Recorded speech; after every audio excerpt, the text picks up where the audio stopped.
ایک گاؤں میں دو دوست رہتے تھے، کالا اور بالا۔ دونوں نہایت ہی سست، نالائق اور بیوقوف تھے۔ انہوں نے کبھی کوئی محنت کی نہ کام کیا، بس خواب ہی دیکھتے رہتے کہ ایک دن بہت امیر ہو جائیں گے۔ ایک دن کالا نے کہا، بالا، ہم چوری کیوں نہ کر لیں؟ امیروں کے گھروں سے سونا چاندی چوری کر لیں گے۔ بالا خوش ہو کر بولا، واہ واہ، پھر تو ہم بادشاہوں کی طرح رہیں گے۔ رات کا وقت تھا، دونوں نے کالی چادریں اوڑھ لیں اور ایک امیر تاجر کے گھر کی دیوار پھلانگ لی۔ لیکن جیسے ہی اندر گئے، کالا پھنس کر پانی کے مٹکوں پر گرا اور زوردار آواز آئی، ٹن ٹن ٹن۔ بالا گھبرا گیا۔ کیا ہوا؟ چوری نہیں، موسیقی شروع ہو گئی۔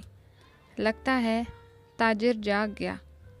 اس نے لالٹین جلا کر باہر دیکھا تو دونوں چور بھاگتے دکھائی دیے، مگر یہ تو بس شروعات تھی۔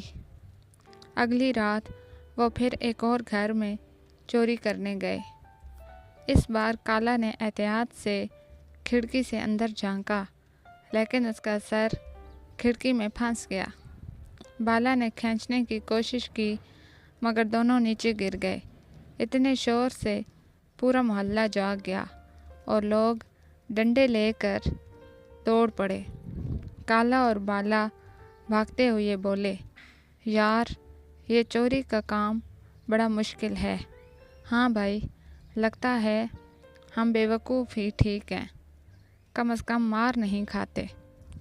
آخر کار دونوں نے چوری سے توبہ کی اور گاؤں میں ایک چھوٹی سی دکان کھول لی۔ دو بیوقوفوں کی عقل کی دکان۔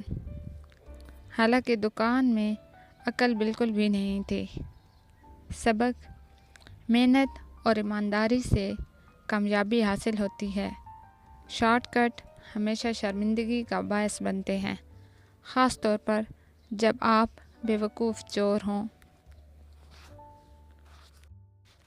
اگر ویڈیو پسند آئی ہو تو ہمارے چینل کو سبسکرائب کریں اور اسی طرح کی جادوئی، اخلاقی اور لوک کہانیاں دیکھنے اور سننے کے لیے بیل آئیکن دبائیں۔